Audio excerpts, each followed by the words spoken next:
আসসালামু আলাইকুম ওয়া রাহমাতুল্লাহ। আরবি আরাকান বাংলা নিউজে আপনাদের স্বাগতম। সঙ্গেই থাকছি আমি আয়েশা। আজ 10 ডিসেম্বর 2024। রোহিঙ্গা প্রত্যাবাসনে বিশ্ব ঐক্য চাই ঢাকার ডক্টর খলিলুর রহমান বলেছেন, উল্লেখযোগ্য চ্যালেঞ্জের মুখোমুখি হওয়া সত্ত্বেও বাংলাদেশ বিশুদ্ধভাবে মানবিক কারণে প্রায় 1.2 মিলিয়ন রোহিঙ্গাকে আশ্রয় দিচ্ছে।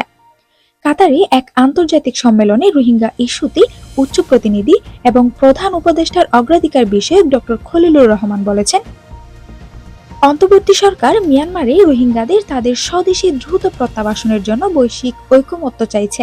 এটি একটি জরুরি প্রয়োজন বিবেচনা করে। কাতারের রাজধানী শেরাটন হোটেলে চলমান দোহা ফোরামের সময় পররাষ্ট্র মন্ত্রণালয়ের এক বিবৃতিতে তিনি বলেন, আমরা বিশ্ব সম্প্রদায়ের কাছে রোহিঙ্গাদের দ্রুত তাদের মাতৃভূমিতে মিয়ানমারে প্রত্যাবাসনের জন্য ঐকমত্য গড়ে তোলার আহ্বান জানাচ্ছি।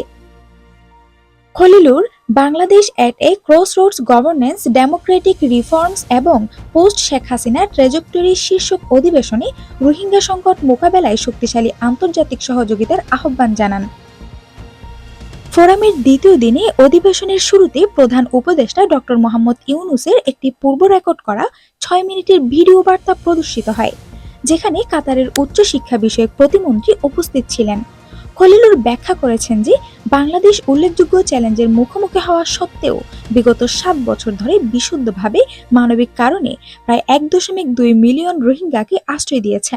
তিনি আশা প্রকাশ করেন যে আগামী বছর রোহিঙ্গা ইস্যুতে জাতিসংঘের একটি বিশেষ সম্মেলন স্টেক হোল্ডারদের মধ্যে সহযোগিতার মাধ্যমে প্রত্যাবাসন প্রক্রিয়াকে ত্বরান্বিত করবে।